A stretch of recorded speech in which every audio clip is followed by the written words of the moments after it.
It's wonderful to be here today with Pat Ryan, CEO of Ryan Specialty Group. Such a treat to be here with you today. Hi, Pat.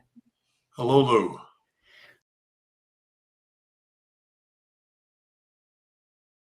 I'm really looking forward to this and really understanding who you are, the leader is, Pat Ryan, and what your values are, and how that's been integrated into the fabric of Ryan Specialty Group and what it really means to be an excellent leader. So let's start with that.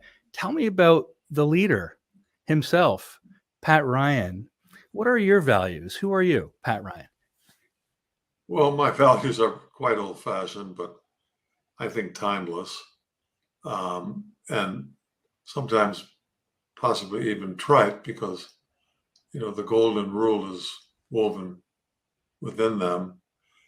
But when I got out of the university, Northwestern University, graduated, I wanted to be an entrepreneur. I knew that for most of my conscious life. And I chose the insurance industry because you could be an entrepreneur and build a business without capital, because I didn't have any capital, but I had human capital and I had a lot of motivation. So in becoming an entrepreneur, I knew that I needed to be in a position to attract really quality people to join me, or the venture would be quite small. And so I really thought long and hard about the values of what I wanted to have in a company. And so we set a core set of values. And I founded a company right 5 years after graduating. That became a New York Stock Exchange company. And those values carried on to the creation of a second New York Stock Exchange company, and now a third in Ryan Specialty. So the values were really quite simple. Insurance industry, which I chose because the limitations were all self-imposed. You could literally sell insurance 24/7, 365, but I didn't spend that much time, but I spent a lot of time. And so, but I wanted to build an organization. And so I knew that in the insurance industry, trust was everything, because all you were doing is giving your word. And in those days, a piece of paper, committing the insurance terms, and that integrity was absolutely critical. So I think everybody who gets into business believes that integrity is a foundational value. But in our industry, it's even more important because of what I just described. So it was built around integrity, but it was also built around the fact that I knew that I needed to build an organization of people who thought as builders, who wanted to build something of value with me. And so I set some principles, because when I was just out working and in my earlier college working days, I always realized that I really needed to be empowered. I didn't like people telling me what to do, when to do it, how to do it, why to do it. I wanted to be empowered to be given the opportunity, be given the responsibility, and then be held accountable. And so I thought that's what people really need. So empowerment was a value that I quickly brought into a foundational cultural value. Secondly was the ability to put people in a position to help them self-optimize, because this sounds terrible, but I was pretty good at selling insurance. But I knew that I had to recruit, train, and develop others to be able to do the same thing I could do, to really get into the multiplier effect of not having just myself, but people who could do what I did. And so I knew that giving them an opportunity to self-optimize. And so giving them developmental training, a continuing education program, but very importantly, sharing my vision with them. And I just intuitively knew that I couldn't get people to follow me unless they knew why they should follow me and what it was that they were following. So I was very clear in my mind to set the vision for what I felt was important in becoming an entrepreneur and getting people to buy into that vision. But I knew very early on that empowering them to become what they were capable of being would give us that added opportunity for them personally, but for the company itself. I was never a great athlete, but I was a good enough athlete to be on competitive teams and through high school and a little bit in university. And so I valued teamwork greatly, and I still do. And I think that, a culture of teamwork where people work together. And over the years, I learned how important it was for people, sort of rowing the boat in the same direction at the same pace, using that sports metaphor. And so I applied sports metaphors often to building our values. So teamwork was really important, and understanding the old cliche that there's no I in team, and that amazing what you can get achieved, accomplished, if people don't care who gets credit for it. So we set up a meritocracy to begin with, but also non-hierarchical. I never liked bureaucratic situations, having served a bit in the military, you saw the strengths of the hierarchy, but you also saw the weaknesses. And so I wanted to be a leader that did not act hierarchical, but was really working with people to help them become what they're capable of being, but having a vision that they could buy into, and then rewarding them. So as a entrepreneur, I owned the whole company, but I knew that that wasn't the best thing for the future. So very early on, I believed in sharing equity with key people. So that was really important in the first company, became even more important in the second company, which was Aon, which is a large public company now. But also I took that value proposition very seriously. So when I started Ryan Specialty, it was really all about attracting builders and sharing the equity with them. So that was really worked in the sense of sharing. So I tried to share my knowledge. I tried to share the opportunity, and share the responsibility. So that sharing, carried over into our personal lives as to philanthropy, as we got prosperous enough to engage in philanthropy. So those were fundamental principles. I think a really very important further principle was this ability to adjust the vision with the strategy, have a solid foundation of cultural values, but a vision and strategies around that vision that would give us the opportunity to learn from mistakes, but also to learn from the past, studying the history of our industry, but also taking those forks in the road as a leader and doing audibles to stay true to the vision, but adjusting for the changes that come along the way.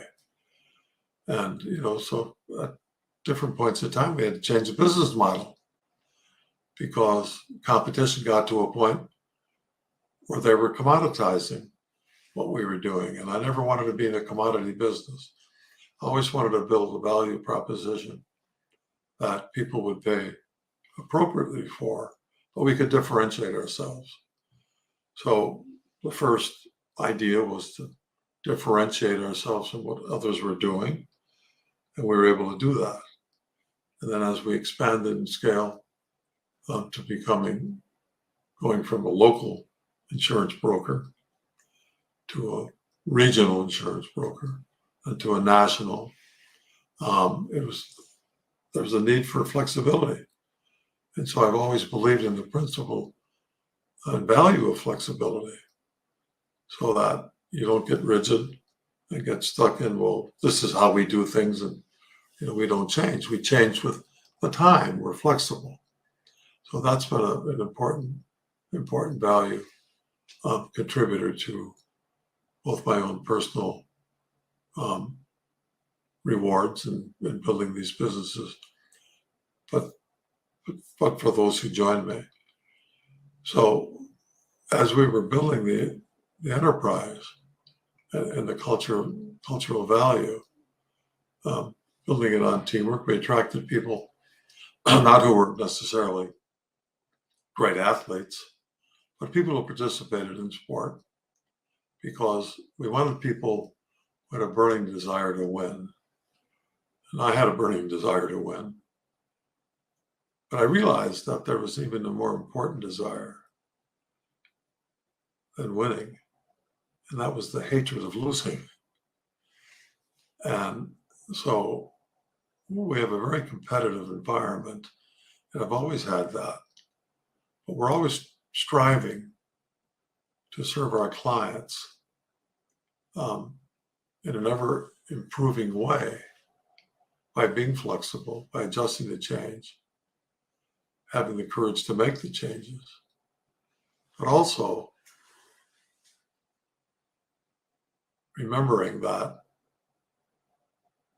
the constant improvement of our value proposition to our clients. So interwoven into this creation of values was that the most important thing that we could do is to build a continuing, evolving value proposition to our clients and for our clients, and that we couldn't build the value of our company, the value for our teammates, unless we were serving the client first. So we were client-centric, recognizing that our people were critical, but without the client, we don't need the people.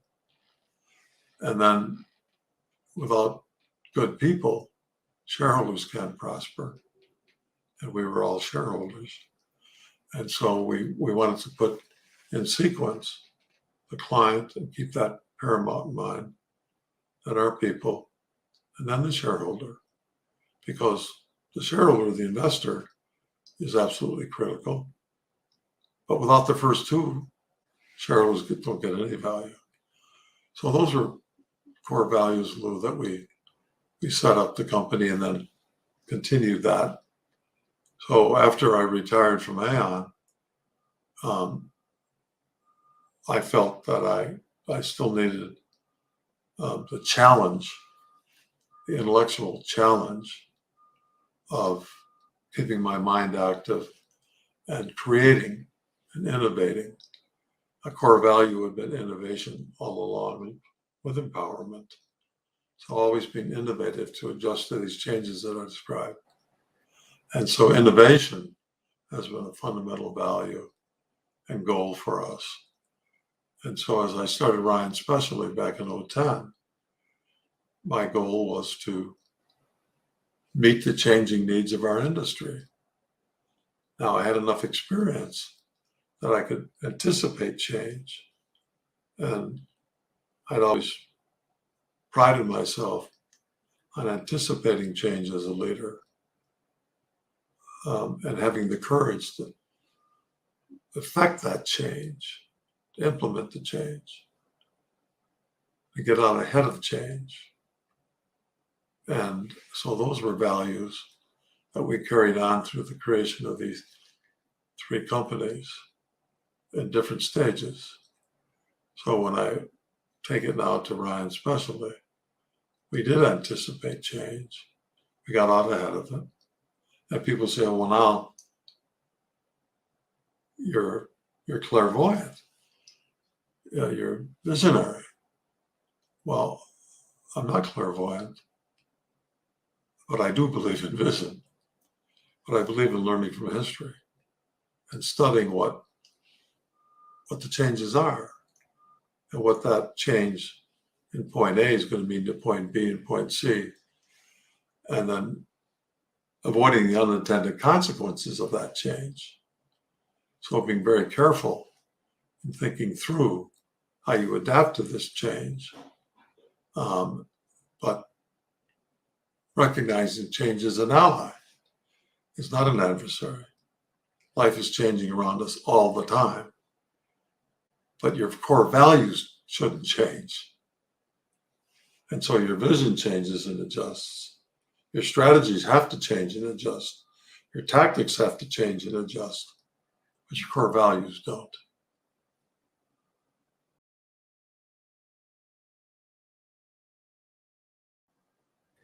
That's excellent. And there's so much there that you have said. And I wanted to bring it to kind of the fabric of the company, right?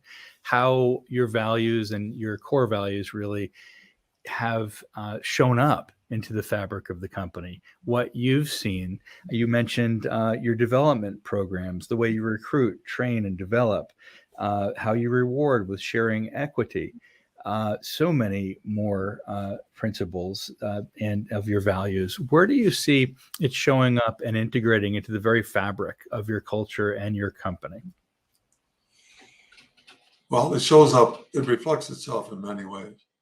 But we're in a professional service business.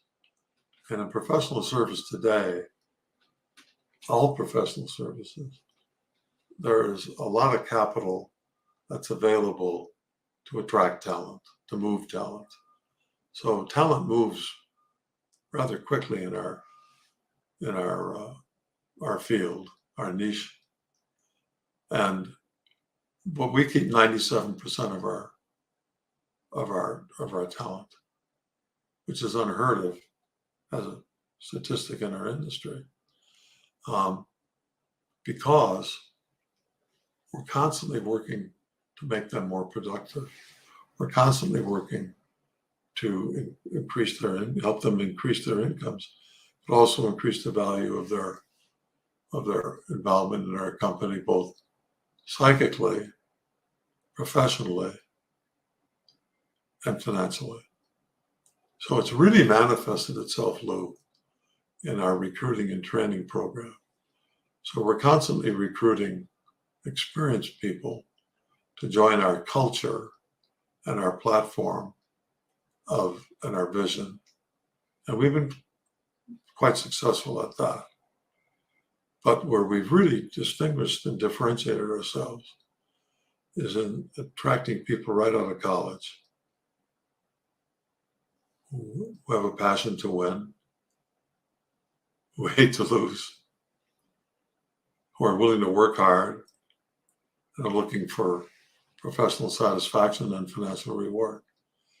But what's really gratifying and where it's manifested is that many of our top talent are in their late 20s and early 30s, mid 30s, 40. I'm the old timer. We have a few who are early 60s, and we have some in their 50s, but we have an enormous percentage in their 20s, 30s, and 40s. And the psychic reward I get from that, Lou, is that they attribute our success and their success to the values and then the opportunity. But I've had people throughout my career say, the reason I've stayed with you is because you've empowered me. You've empowered us. And I just know, I went to Catholic grade school, and we had the academics, and we had what they called deportment. And for 8 years in grammar school, I got D, which was obviously the next level up from failing. and takes corrections graciously. And it drove my father crazy. And he would say, why can't you take corrections graciously? I said, because I don't like it. And I live that myself. We correct people, but we do it in a way that's constructive. We do it in a way that empowers them. And so to see these people just become great leaders and building their teams on the same core values and on all of these principles. And speaking of my father, a core value of our company from the beginning has been listening. I learned as a person selling from my dad that if you listen to the person, they're going to tell you what it is that they want or need, or what's bothering them about what you're offering. And so he said to me, remember this, if God wanted you to talk more than listen, he would have given you 2 mouths and 1 ear. So be a good listener. And so we've taught that to our people. Listen to your client. Listen to your people. Listen to your teammates. They will tell you what they need. The client will tell you what they need, and they'll tell you what they're unhappy with if you listen. And if you apply that same principle to the people that you work with, they'll tell you. And so that gets the buy-in to be rowing the boat in the same direction at the same pace. But I've always believed that the greater question from what are we doing is why are we doing it? So our culture constantly answers the why. Why this change? Why these rules? Why is it important for you to do this? And the why, I just went through a budget meeting, and we have to budget to expand our margin. And we're growing rapidly. So I said, look, we reinvest to grow, but we have to expand our margin. Why?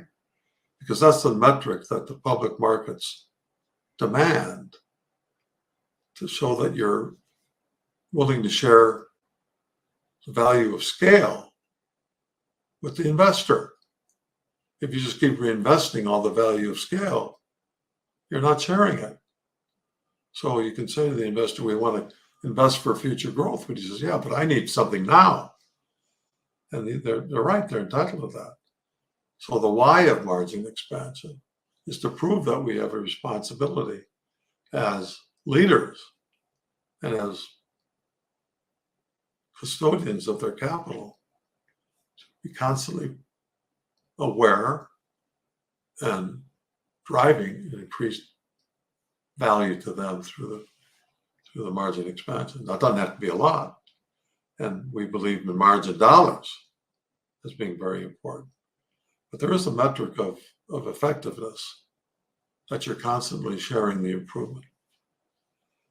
And so, that listening, but then sharing the why. So I've been asked to talk to people about companies or institutions that they're involved in, and they just came in as new leaders. What would you do, Pat? I said, I'd walk around and ask, why are we doing it this way?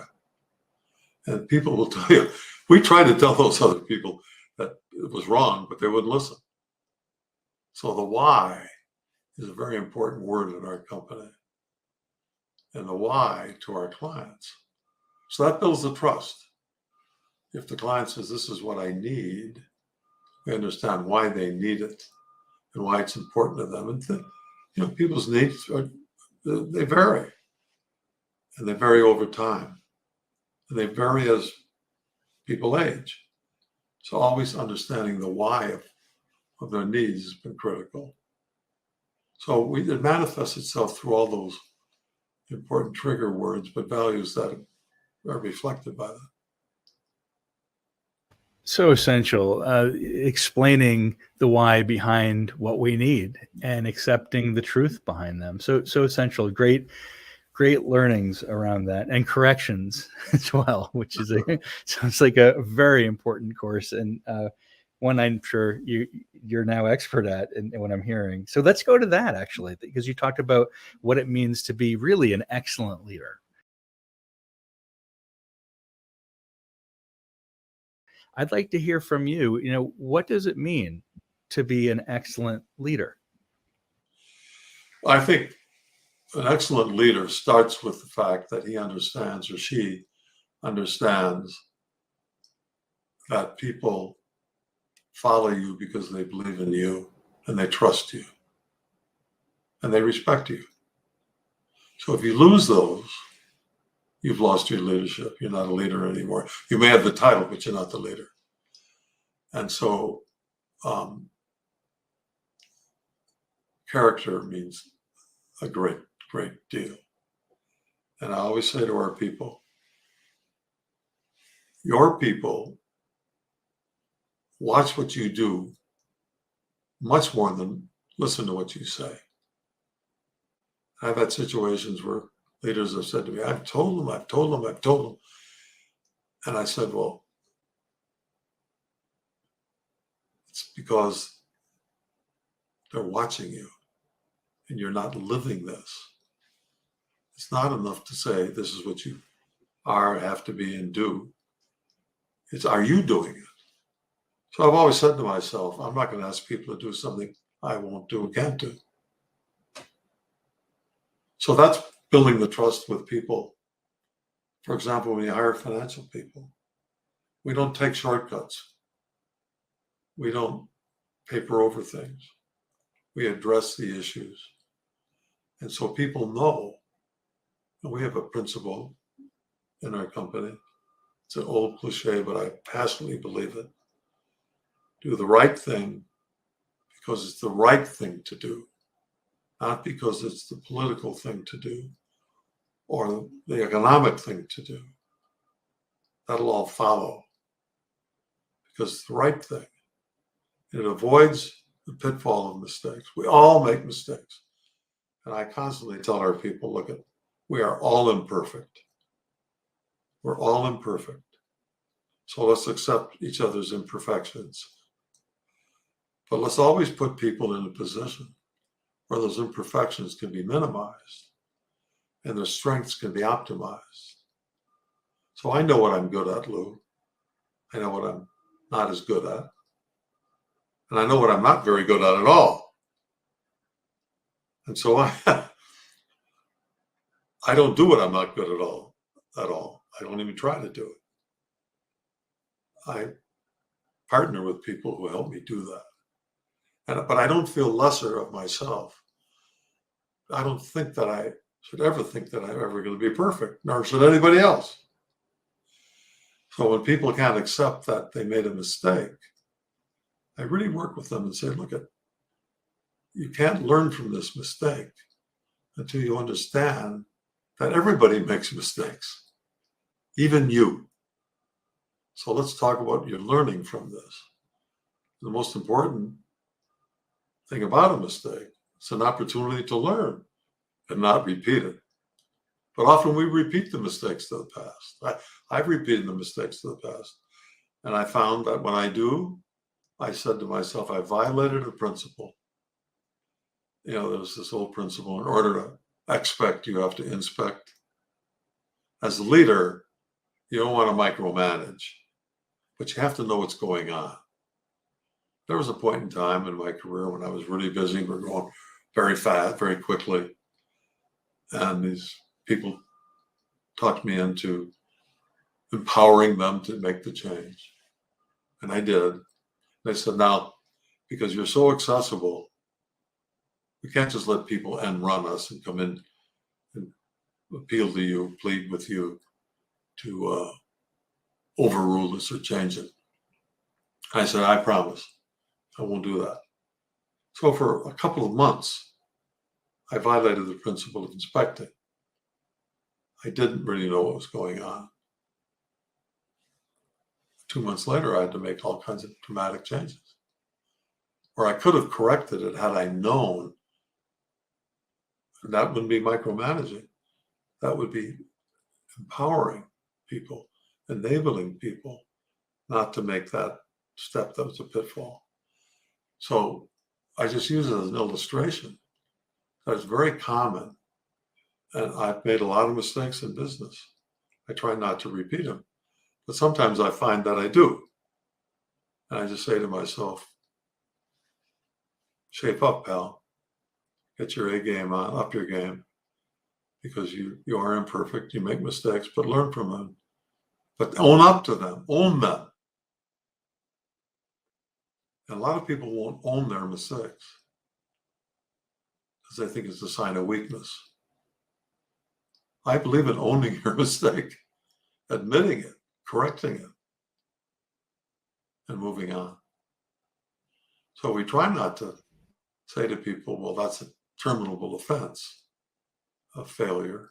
Now, if it's integrity or not treating people right, so not treating people right, we'll give them a chance to change that. If it's an integrity issue, we won't.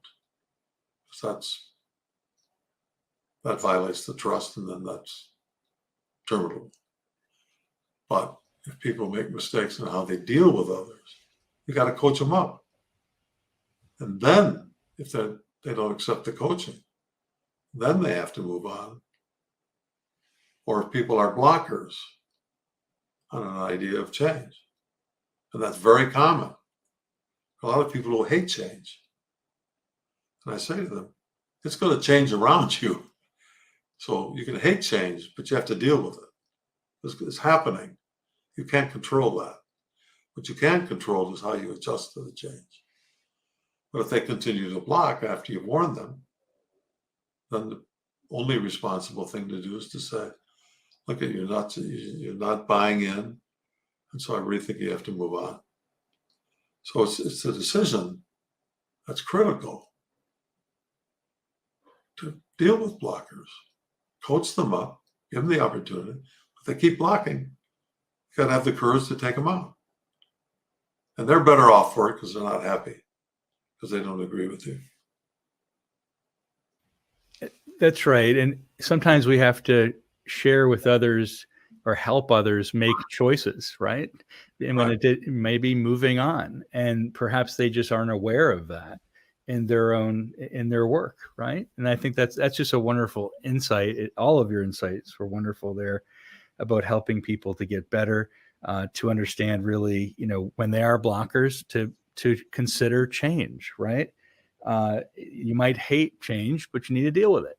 And you're sort of assisting people and coaching them up. Yeah. You don't have a choice. You don't have a choice, and we'll help you with your choices. It's a really wonderful way of looking and coaching them in that way. And so important. I mean, everything you said is incredibly important. I've taken many pages here of notes. I could probably take many more pages of notes in my own learning today. Learned so much from you, Pat, and in our talks. It's just been incredible.